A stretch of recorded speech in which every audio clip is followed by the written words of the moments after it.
Hey, this is Jesse with Create This. Today we are going to unbox a Greenworks 80V Pro chainsaw. This unit comes with a 16-inch bar. You can get it with an 18-inch bar, but they ship like a safety chain with it, and I've read that your better bet is to buy an 18-inch Oregon chain and bar. So the 16-inch bar version's a little cheaper, so I figured I would just buy that instead. Box is a little smaller than I expected. All right, so the claim to fame with this is 80 volts is gas-like power. So it's an 80-volt battery, 2 amp hour. Do the math, it comes out to about 160 watt hours. And the nice thing about this is that you can reuse the battery in the electric 80-volt lawnmower.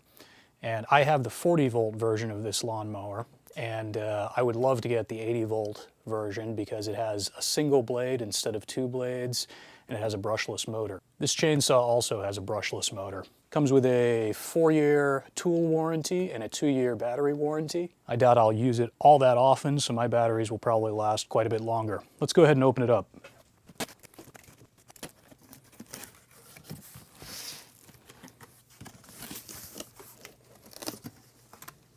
Stop, do not return to store, it says. This is the Greenworks 80-volt charger. It is quite a bit larger than the 40-volt charger. I believe it charges the batteries up in about half an hour.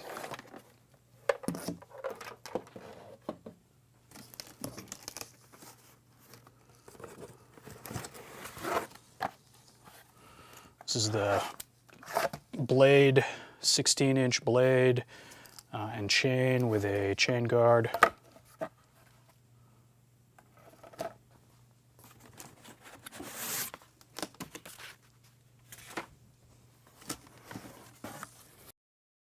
This is the chainsaw itself. Has an interesting spring retention mechanism for the battery down there. Maybe it's an ejection mechanism.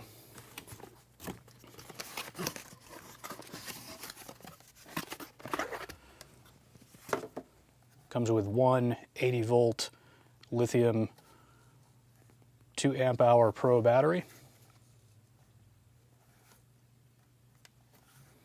Partially charged, 1 bar.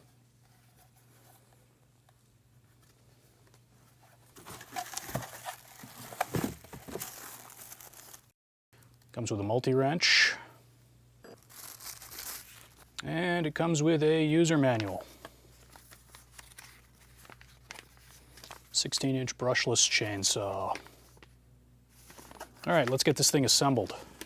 So for the battery, the instructions say 1 green light, the battery has less than 35% capacity. 2 green lights, the battery is between 35% and 75% capacity. And 3 green lights, the battery is more than 75% capacity. So we have 1 green light, so it's 35% or less. It's interesting that they shipped it with such a low battery capacity. That's not usual for lithium-ion batteries.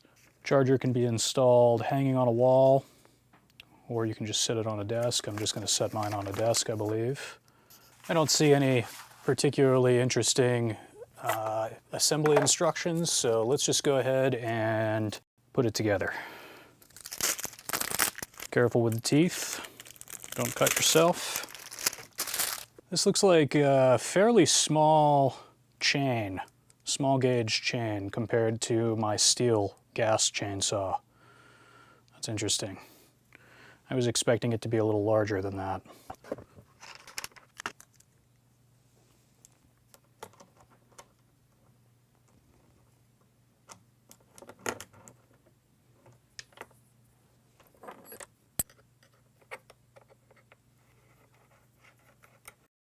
Back off the adjuster screw so that I can get the chain on. Looks like that's probably the oiling hole. You go a little further. I'm looking for this peg to go into the hole. It's a pretty typical chainsaw chain attachment mechanism. There we go. And once you've got that on, the cover just goes on.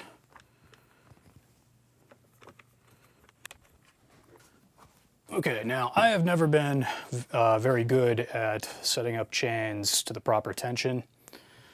You read about it online and they say things like, make sure that the teeth don't come out of the bar, etc., etc. I know that you are supposed to hold the bar up in this direction as you tighten the nuts.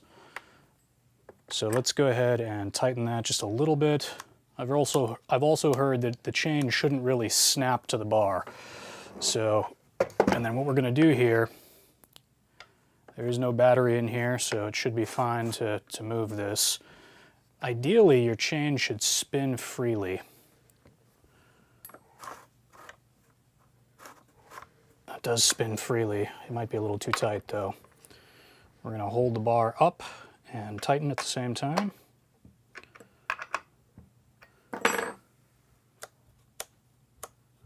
Getting a little bit of snap on the bar there. I think that's probably too tight. Loosen it.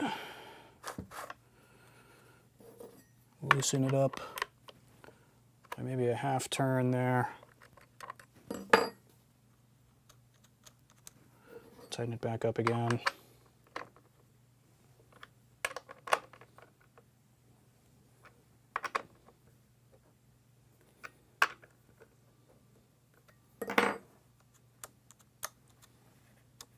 That's probably too loose. So in this case, the teeth are coming out of the bar. It's not snapping, but it's too loose. All right, so we'll do like a quarter, less than a quarter turn. Maybe a little bit more. Try that.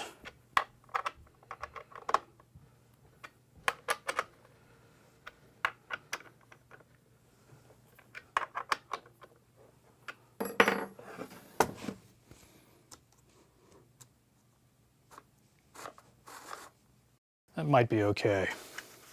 Yeah, so the instructions say the chain is correctly tensioned when there is no sag on the underside of the guide bar, if the chain is snug, but it can be turned by hand without binding. If the chain is too tight, it will not rotate. Loosen the chain cover lock nuts slightly and turn the chain adjustment screw 1/4 turn counterclockwise. So by that definition, when we flip it over, I am not seeing any sag on the chain. So, and I can rotate the chain by hand. So by that definition, I think we're good. We do need some bar oil, but real quick, let's just put this battery in here. Grab my safety glasses. Let's see if she turns on.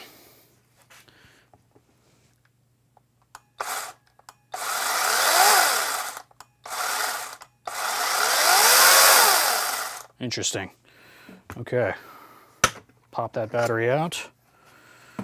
So one thing that I notice immediately is that there's no speed control, which I'm not really sure why they do that, but there's no speed control with the trigger like there is with a gas chainsaw.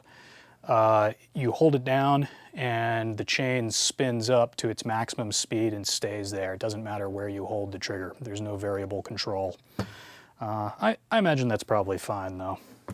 Stay tuned for the next video and we will compare this chainsaw with a Stihl gas-powered Farm Boss 290 model chainsaw that I bought a few years ago, and we'll actually do some cutting and see how it performs. If you're interested in this chainsaw, I have links down below the video in the description. Feel free to click through. I've also got spare batteries linked there. I'm going to go ahead and charge up that battery and then we can cut some firewood. As always, thanks for watching and please subscribe.